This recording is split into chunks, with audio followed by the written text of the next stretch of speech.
ikhlaskan, maafkan. Ahilman mau tanya, ikhlas itu susah atau mudah? Jawab, mudah atau susah? Susah atau mudah? Nah, kenapa ikhlas itu susah? Karena pahalanya surga. Kalau ringan pahalanya kipas angin, ya. Kulkas satu pintu, ya. Terus apa lagi? Payung dan piring cantik gitu ya. Ikhlas itu susah karena pahalanya surga. Memaafkan susah karena pahalanya surga. Maka setiap pahala yang besar itu pasti diiringi dengan ujian pengorbanan yang berat. Inna idhomal jazai ma'a idhomil balai. Sesungguhnya besarnya pahala itu tergantung beratnya ujian. Makin berat ujiannya, makin besar pahalanya. Kemudian kata Nabi SAW, Innallaha idza ahabba qauman ibtalahum. Sesungguhnya Allah, apabila Allah sedang mencintai seorang hamba, apabila Allah sedang mencintai suatu kaum, ibtalahum, maka Allah akan menguji kaum tersebut. Allah akan menguji hamba tersebut. Kenapa? Karena Allah mencintai hamba tersebut.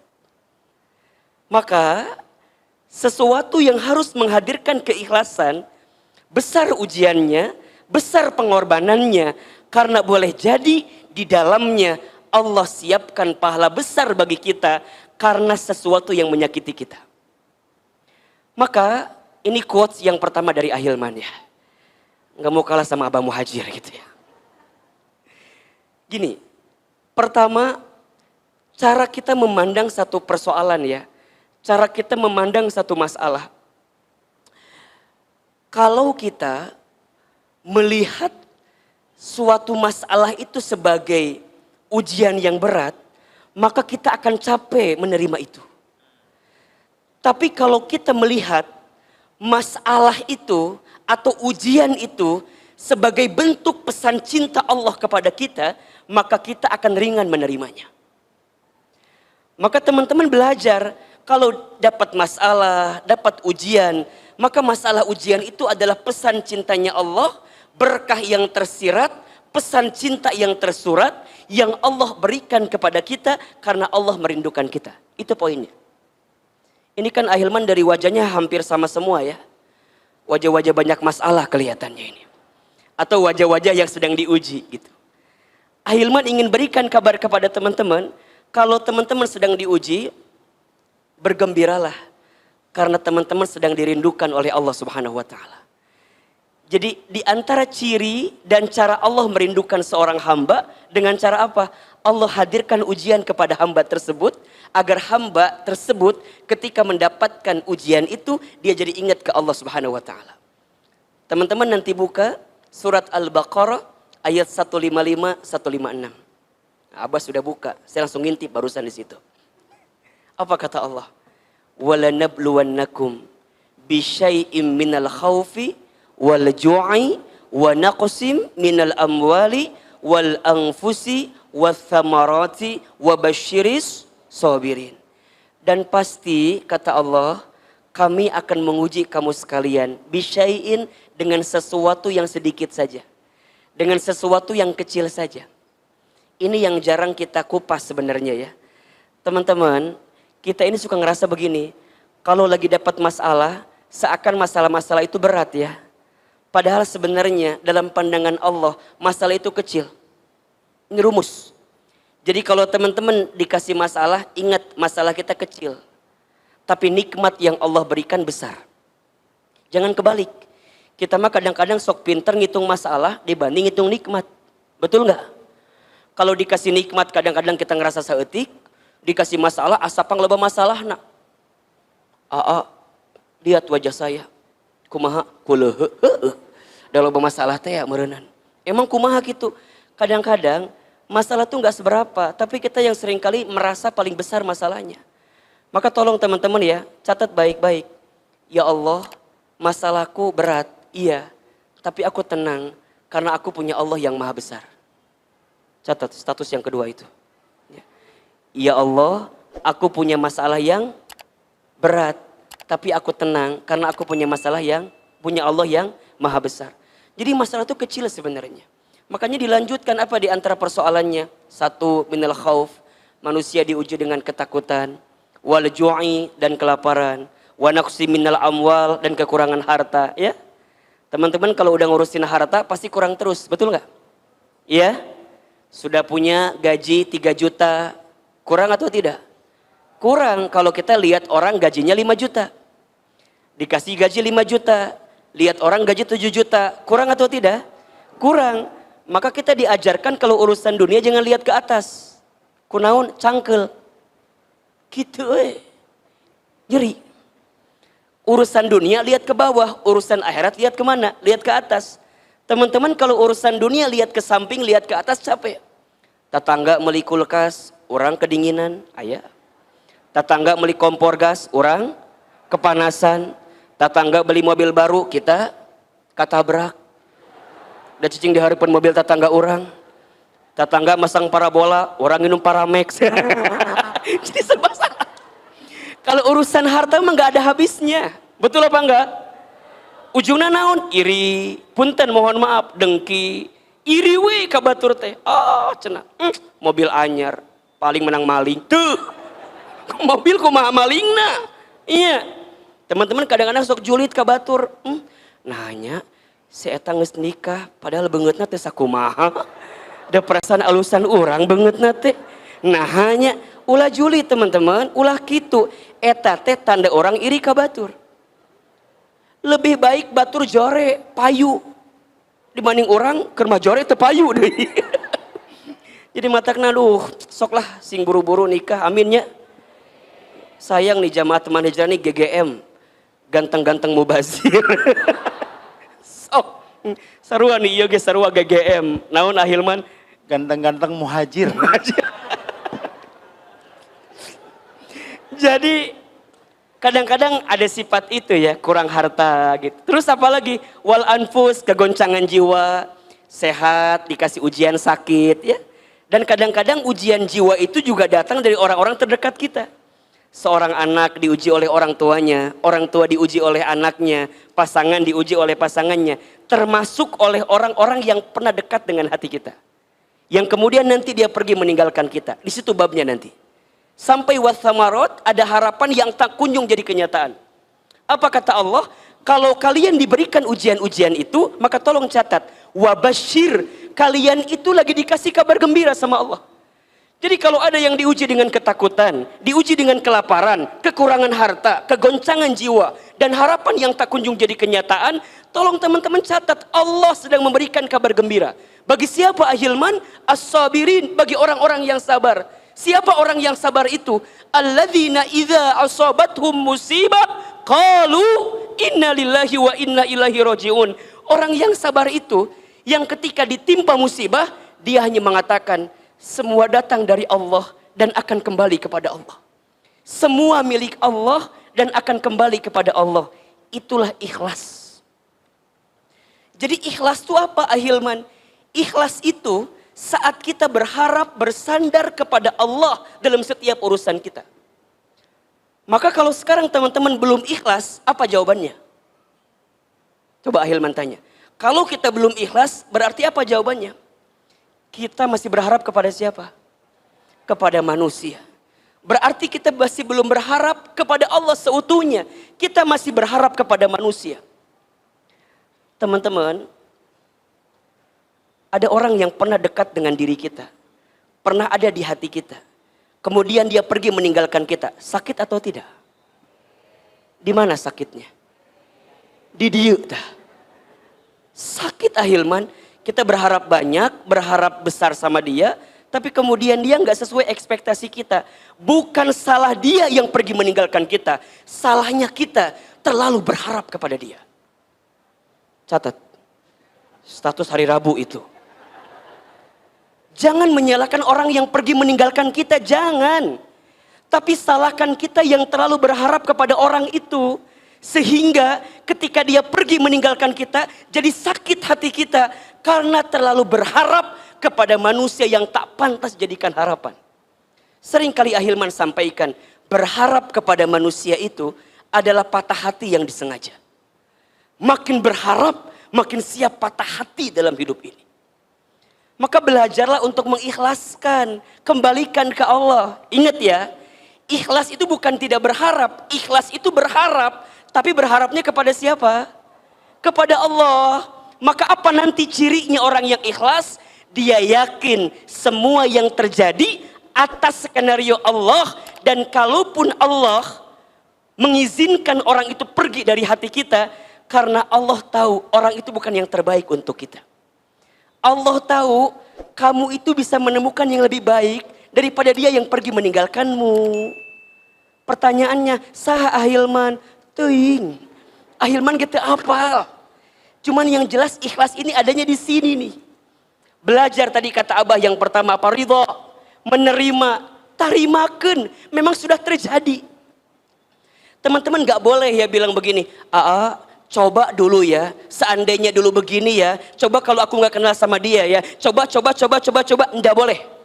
Sesuatu yang sudah terjadi, tidak boleh kita mengatakan, hakada, seandainya hakada, la. Teman-teman katakan, qadarallah wa ma syaa fa'ala. Sudah jadi ketentuan Allah dan Allah menghendakinya. Kadang kita tuh nggak sadar ya, boleh jadi Allah pernah mengizinkan kita untuk mengenal tentang dia, karena Allah sedang mengajarkan kepada kita tentang arti kehilangan dari seseorang yang kita cintai itu. Allah sedang mengajarkan kita bahwa berharap kepada manusia itu nggak enak banget, sakit banget. Kadang-kadang kita tuh butuh ngerasain sakit hati sedikit gitu ya. Kadang-kadang kita harus ngerasain sesuatu yang sakit karena ada pesan gembira yang Allah siapkan untuk kita. Maka kalau sekarang punten ya, teman-teman masih ngungkit, Ustadz coba begini, coba begini, coba begini. Aku teh kurang apa ya? Kurang gelis merenan. Yang Ikhwan nanya, aku teh kurang apa ya? Kenapa dia pergi meninggalkan saya? Hiji, kurang duit. Lamun orang sibuk, kalau kita sibuk mencari alasan, capek. Karena akan ada selalu beribu alasan yang menguatkan engkau untuk tidak ikhlas. Itu setan. Jadi kalau teman-teman udah bilang, kenapa ya? Kenapa? Makin sombong kita. Harusnya kan dia tuh mengerti, aku tuh begini. Makin banyak mencari alasan, makin tidak akan bisa ikhlas kita menghadapi setiap ujian. Udah, balikin aja ke Allah. Terima, jangan pernah menghina keadaan. Karena malam pun tidak pernah menghina takdirnya menjadi gelap. Jangan pernah menghina keadaan. Karena daun pun tidak pernah marah kepada angin yang membuat dia terjatuh dari ranting pohonnya. Jangan minta diulangi deh. Poho deui Ahilman ngomong naon bieu teh. Terimakan aja, terima, ridho. Maka tadi lanjutkan hadisnya. Faman rodiya falahur ridho. Barang siapa yang ridho dengan ketentuan Allah, yang ridho dengan keadaan yang Allah berikan kepada dirinya, falahur ridho, maka di situ ada keridhaan Allah. Waman sakhito falahus sukhtu, dan barang siapa yang murka, yang marah, yang benci dengan ketentuan Allah, maka ada kemurkaan Allah di situ. Teman-teman, kalau teman-teman sibuk mencari alasan dari setiap apa yang pergi meninggalkan kita, maka teman-teman tidak akan pernah ikhlas. Mulai hari ini, kalau ingat ya, kalau teman-teman merasa sudah tidak ada lagi pundak manusia yang bisa dijadikan sandaran, kalau sudah tidak ada lagi telinga manusia yang bisa mendengarkan perasaan hati kita, sudah saatnya tempat bersujud menjadi berbisik terbaik untuk kita bermohon kepada Allah Subhanahu wa taala. Kalau bahasa kita mah ngeus atuh, kembali ke Allah, back to Allah. Boleh jadi selama ini hidup kita terlalu berharap kepada makhluk, kepada manusia, sehingga kita dibuat sakit hati dengan keadaan itu. Ikhlas melepaskan, ridho menerima. Maka nanti ada dua istilah ya, ada ridho, ada ikhlas. Apa bedanya? Ridho itu saat menerima, ikhlas itu saat apa? Saat melepas. Makanya ada lagu kan? Apa lagunya? Melepas dengan ikhlas. Lagu saya teteh Lesti apal. Jadi jadi gini. Oke, kalau teman-teman dapat sesuatu yang menyakitkan, apa sikapnya? Ridho, terima. Kemudian teman-teman berusaha untuk tegar, apa sikapnya? Ikhlas. Terima keadaannya, ikhlas melepaskan keadaan itu. Ngelepasinnya kemana? Ngelepasinnya ke Allah Subhanahu wa Ta'ala. Ya Allah, ternyata orang yang pernah aku berharap kepadanya, kemudian dia pergi meninggalkanku, ya Allah. Aku terima keadaan ini dan aku berharap kepadamu, ya Allah, berikan pengganti yang lebih baik dari sakit hati yang pernah aku rasakan. Maka apa yang kedua? Maafkan. Maafkan itu kan saat orang menyakiti hati kita, betul apa enggak? Teman-teman berbuat baik sama orang, kan normalnya pengennya orang tuh berbuat baik lagi sama kita, betul apa enggak? Kan orang yang sakit hati tuh begitu tuh. Orang kita udah berbuat baik, tapi orang enggak berbuat baik sama kita. Jadinya apa? Sakit hati, kan gitu ya. Ahilman yakin, teman-teman yang belum bisa ikhlas, kira-kira di antara sebabnya karena itu. Aku teh udah berkorban untuk dia. Aku teh udah ngasih banyak untuk dia. Tapi kemudian dia pergi mencampakkan aku. Kan itu bahasanya gitu. Aku udah ngasih sekian, aku memberi sekian, berkorban sekian. Kan harusnya dia tuh balas lagi lebih baik dong ke aku. Harusnya dia tuh peka dong ke aku. Kan itu pengennya kita, betul apa enggak?